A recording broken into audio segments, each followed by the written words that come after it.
Hi guys, how are you? Welcome to our channel, and today we are going to study about Chapter 2 Science Class 7 Nutrition in Animals. As we learned in Chapter 1 that plants can prepare their own food by the process of photosynthesis, but animals including humans cannot do so. Animals get their food from plants, humans also do so, they get their food from plants only, either directly by eating plants or indirectly by eating animals that eat plants. I told you in the first chapter, see the first chapter, it has been made in two parts. You will get the link in description. Recall that all organisms including humans require food for growth, repair and functioning of the body. Animals' nutrition includes nutrition requirement, mode of intake of food and its utilization in the body. Okay, three things are there, and but we have learned nutrition requirement, mode of intake of food, and in this chapter we will learn about utilization in the body. Okay, you have studied in class 6 that food consists of many components. Try to recall and list them below. You have to do it. Write in the comment box its answer. You can see this video first chapter also. I have told them in that. The components of food such as carbohydrates are complex substances. These complex substances cannot be utilized as such. So, they are broken by to simpler substances. And this breaking down of complex substances into simpler substances is known as utilization. How it is done? How it is done? We will learn that. Okay, here it is written. Definition is also written. The breakdown of complex components of food into simpler substances is called digestion, as I told you. Different ways of taking food. The mode of intaking food into the body varies in different organisms. Bees and hummingbirds suck the nectar of the plants. Infants of humans and many other animals feed on mother's milk, as we all know. Snakes, big snakes like python, swallow us directly. Human beings, other animals, directly they swallow them, they do not eat. Aquatic plants, aquatic animals, they filter tiny food particles floating nearby and feed upon them. What is the type of food and mode of feeding of the following animals? Write down your observations in the given table. You may find the list of modes of feeding given below in the table helpful. Excuse me. There's an amazing fact, I have already read it. I will tell you. Okay, one topic is complete, so we will read this first. Starfish feeds on animals. All, all of us need nutrition. It doesn't eat plant. It is heterotrophic, so it's animal. So it eats animals. It eats only the animals which are covered by hard shells of calcium carbonate. After opening the shell, the starfish pops out its stomach from its mouth. Stomach from its mouth. Isn't it amazing? To eat the soft animal inside the shell. The stomach then goes back into the body and then the food is slowly digested. This is amazing thing if you look upon it. Digestion is very helpful if you learn from here. I will tell you.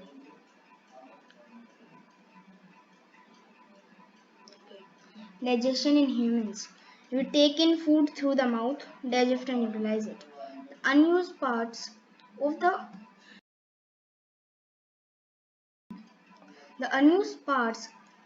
the food are defected. Have you ever wondered what happens to the food inside the body? The food passes through a continuous canal. Means one by one. First it goes to mouth, means buccal cavity, then esophagus or food pipe, then stomach, then small intestine, then large intestine, then ending in rectum and anus. And from where he comes, it starts from here. Its journey starts from him like this to the stomach, here, then small intestine to large intestine, and then means from here to here. The process is known as alimentary canal. The way, the path, the canal on which they feed on, from which they go, is known as digestive canal, alimentary canal, or digestive tract. And these are the things which we need. There are some digestive juices also. Let's see. And small intestine and the various glands associated with the canal, such as salivary glands, liver, and pancreas, secrete digestive juices. The digestive juices convert complex substances of food into simpler ones. The digestive tract and the associated glands together constitute the digestive system. So, let's know about the digestive system one by one. The mouth and the buccal cavity. Once the food enters the mouth, it is digested. The digestion starts in the mouth because the saliva is relieved and saliva absorbs carbohydrates. According to me, I read it. The body is it's called ingestion. When we take our food in, it is known as ingestion. We chew the food with the teeth and break it down mechanically into small pieces. Each tooth is rooted in a separate socket in the gums. Our teeth vary in appearance and perform different functions according they are given names. Okay. Wash your hands, look into the mirror and count your teeth. Okay. See this. These are incisors. These two are incisors. No, four. These four. These four are incisors. You can learn of one side. One side the numbers are 2, 1, 2, 3. 2, 1, 2, 3. It's easy. Isn't it easy? 2, 1, 2, 3. Okay. But you have to learn the four names. Incisors, canine, premolar, molar, and 2, 1, 2, 3. It's easy. Our mouth has salivary glands, as you all know, which secrete saliva. Do you know the action of saliva on food? Let us find out. The saliva breaks down starch into sugars. Take two test tubes, label them A and B. In the test tube A, put 1 teaspoonful of boiled rice, and in test tube B, keep 1 teaspoon of boiled rice after chewing it for 3 to 5 minutes. Add 3 to 4 ml of water in both the test tubes. Now pour 3 to 4 drops of iodine solution in each test tube and observe. Why is there change in color? There is change in color because when we boil the rice, its starch increases. The starch of that rice increases, and it means we can reach the every corner inside in the underside, bilkul inside, in the middle of the rice there may be starch, and we break it from and iodine solution drops on it, and that also changes to blue. So this is why difference is there. In this white rice, only a little amount of blue color is there. It is so because the blue color is not going inside. It is only outside the rice. If we break the rice, okay, then we will get more starch. But only if we chew the rice, means the starch and the saliva have taken all the starch from the rice and no starch is left in it. In the boiled rice, not chewed, there is starch, and in the boiled rice, it is chewed. It has no starch because the saliva has digested all the starch in it. Okay. Discuss the results with your classmates and your teacher. The saliva breaks down the starch into sugars. The tongue is a fleshy muscular organ attached at the back to the floor of the buccal cavity. It is free at the front and can be moved in all directions, as you all know. Because it is totally muscular, it can move anywhere it wants. Do you use the functions of the tongue? Yes, we know. It helps us to taste, it helps us to take our food in, but we will study more about it. Besides, it mixes saliva with the food during chewing and helps in swallowing food. This is one more point. We also taste food with our tongue. This is another point. It has taste buds that detect different tastes of food.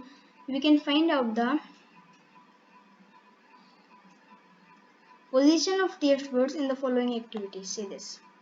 Position of taste buds. But here it is not written that very sweet, very sour. Okay. We will read this first. 2-3K. Normally bacteria spreads. I will explain it myself. Okay.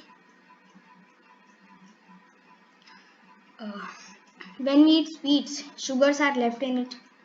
Some sugars are left in our mouth. And when a bacteria sees sugar in our mouth, there's a bacteria. He comes there and starts eating the sugar. It releases acid to break down sugar and eat it. But when it releases acids, it by mistake, I say, by mistake, it goes on to the teeth and damages our teeth. It leaves an acid to break down the sugars, but sometimes, many times, it goes onto the teeth. Prepare a separate sample each of sugar solution. The activities that we have to make solutions like lemon juice, common salt, sugar solution, crushed neem leaf, bitter gourd. Like this, we have to make solution, and then we have to blindfold our classmates and keep the food in and keep with the help of a toothpick. We have to keep a little amount of food of at different places on the tongue, and then he will tell us that where there was more. The 5 points I've completed. The food pipe and esophagus. We have learned what happens in our mouth in the buccal cavity. Now we will learn the food pipe and the esophagus.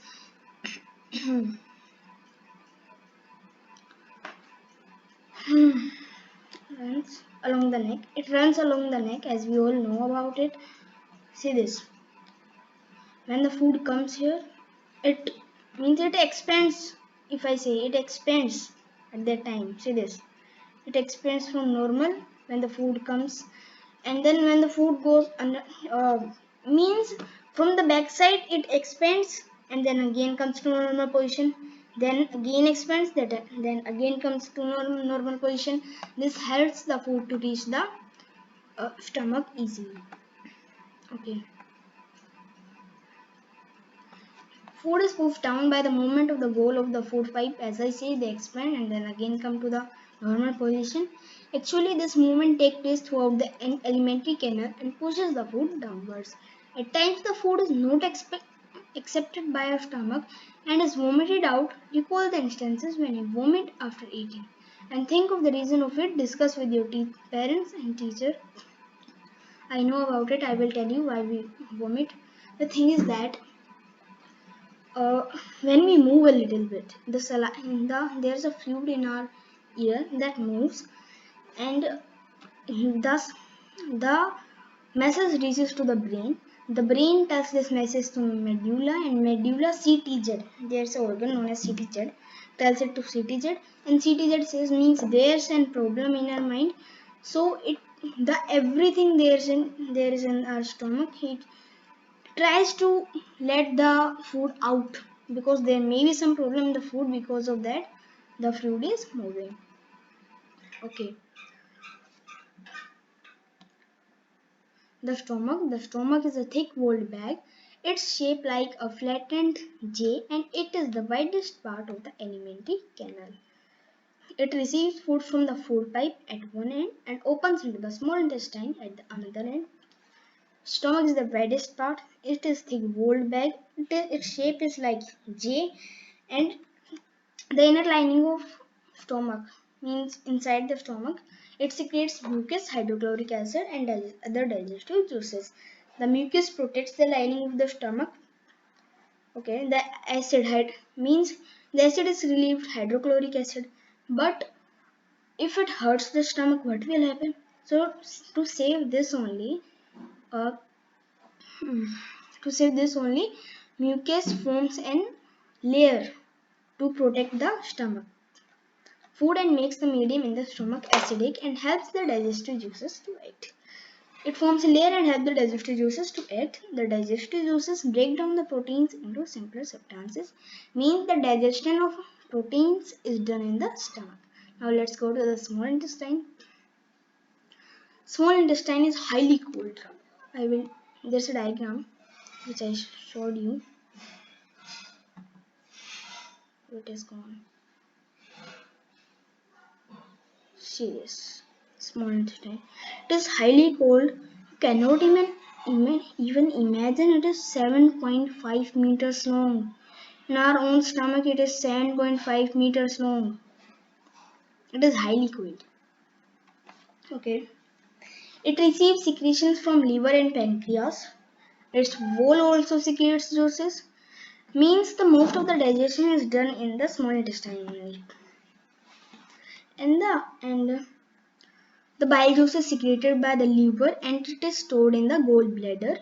When the time comes, the food comes in the small intestine, the gallbladder secretes juices in the small intestine.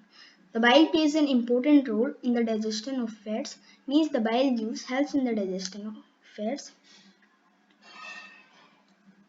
The pancreas is a large cream-colored gland, located just below the stomach.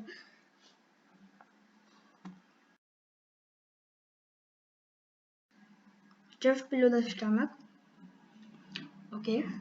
It is below the stomach. The pancreas is located below the stomach. The pancreatic juice acts on carbohydrates, fats, and proteins and changes them into simpler forms. As you can see that the most of the digestion is done in the small intestine. The partly digested food now reaches the lower part of the small intestine. The food, which is mostly digested but not fully, it reaches the lower part of small intestine where the intestinal juice completes the digestion of all the components of food. The carbohydrates get broken into simpler sugars such as glucose, fats into fatty acids and glycerol, and proteins into amino acids. Absorption in the small intestine. Now, the thing is that uh, we have changed them into simpler substances. But how will it reach all the body parts? There's an finger-like projections known as villi, singular villus, I can say. And the role of villi is very much, means if it will be not there, then there will be no absorption of the food in small intestine. Okay, it helps in the absorption of food in the small intestine. It has a thousands of thin networks of blood vessels close to its surface. The surface of the villi absorbs the digested food materials. The absorbed substances are transported via the blood vessels.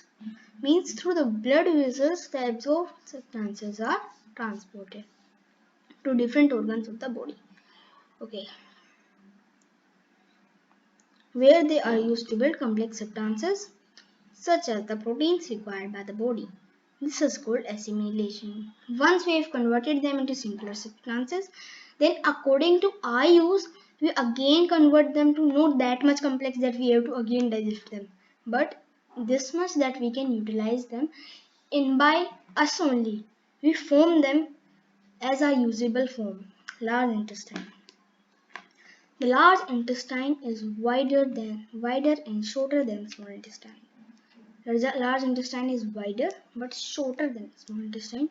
It is only of 1.5 meter in length. Its function is to absorb water and some salts, only water and some salts, from the undigested food material. The remaining waste passes into the rectum and remains there as semi-solid feces. The facial mask is removed through the anus from time to time. This is called egestion. Okay. Now we will read this. Oh, not here. Yes, this. How was the working of stomach discovered? The working of stomach was discovered by a strange accident. It was accident. In 1882, there was a man. His name was Alexis Saint Martin, and he was badly hit by a shotgun on his. Uh, the bullet had seriously damaged the chest wall, the chest wall, and it made a hole in the stomach. He was brought to American doctor William Bonnet. Somehow the doctor saved his life and the patient's life, but he was not able to close the hole properly and left it bandaged. So the army man took it as a great opportunity to see inside the stomach through the hole. He made some wonderful observations. He said he found that the stomach was churning food. Its wall secreted a fluid which could digest the food. He also observed that the end of the stomach opens in the intestine only after digestion of the food inside the stomach is completed. Working of stomach was discovered like this. Feeding and digestion in amoeba. No, not here.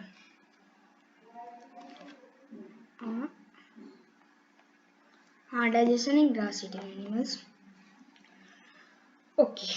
Have you observed cows? Yes, we have observed. They chew continuously. After eating their food also they chew continuously. Why do they chew? They chew because they eat very fast at the time when we saw them eating, and they store their food in a large stomach-like thing known as rumen. Here the few in the rumen the cellulose get digested. Little bit of cellulose gets digested, and when it is partially digested, when then they get back the food again from rumen in their mouth and then chew it continuously very slowly and grind them very easily. Many animals including humans cannot digest cellulose, but animals like horse, it was not here. It was here, yes, here it was. Partially digested. No, first the food go to the rumen, and then when the food comes back from rumen, it is known as curd. Later the curd returns to the mouth in small lumps, and the animal chews it. The process is called rumination. And these animals are ruminants. The grass is rich in cellulose, a type of carbohydrates. Cellulose is a type of carbohydrates, and this process of rumination is done in the ruminants only.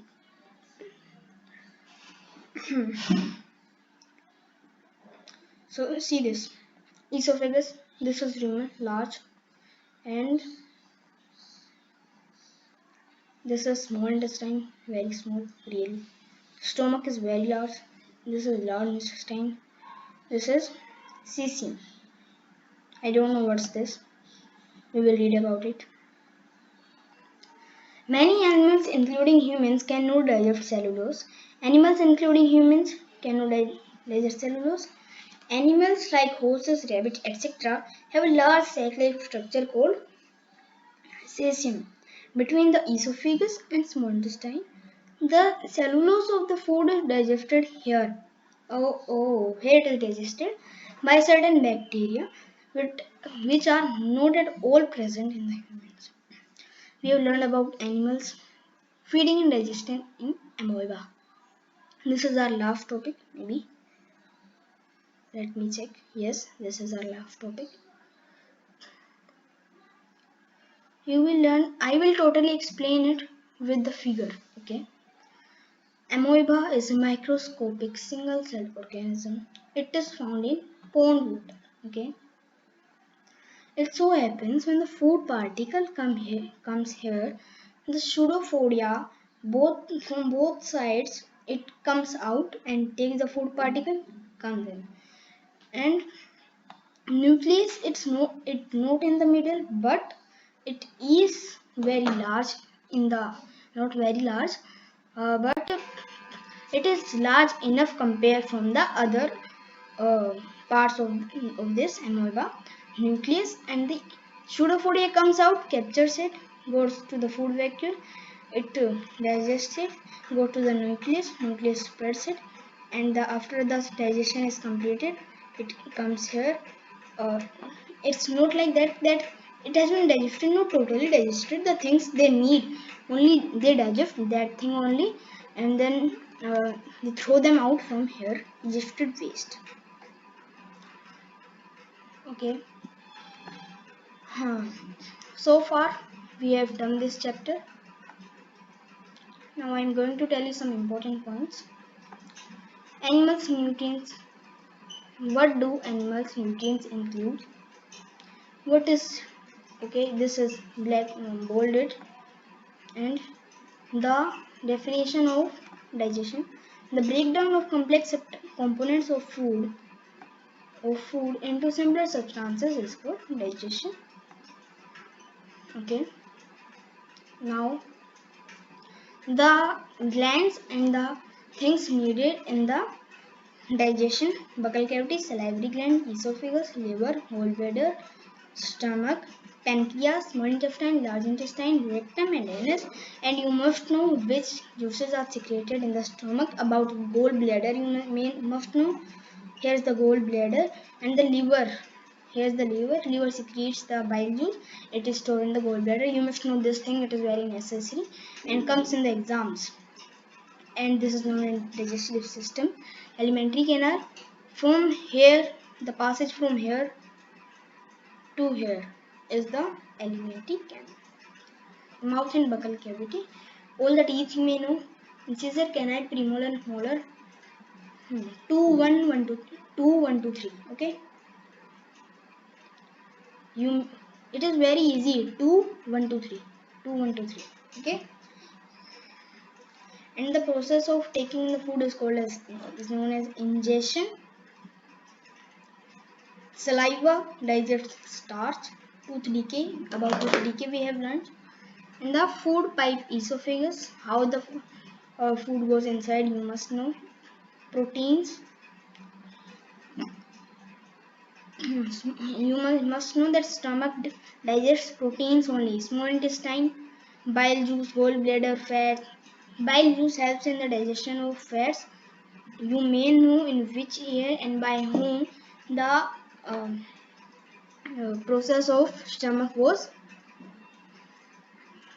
discovered. Absorption is done by villi in small intestine. And when we convert the simpler substances into again complex substances, not that much complex, but according to our needs, it is known as assimilation. Large intestine, when the food goes, when the extra food, not extra food, the things which do not need, it is known as, we throw it out, it is known as egestion. Grass eating animals, the stomach called rumen, it stores the curd, and the curd again come back, they chew it. The grass is rich in cellulose. The process of when the curd comes back and they eat, it is known as rumination. It is done as ruminants. Amoeba, I have told you, this diagram is very important. The diagram, this diagram, and the diagram of digestive system is very important. Okay. Only this much in this video. Hope you have understood this chapter. If you have understood, like and subscribe this channel to get more videos, and see the video of chapter 1 also. It has been done in the 2 parts and you will get the link in descriptions.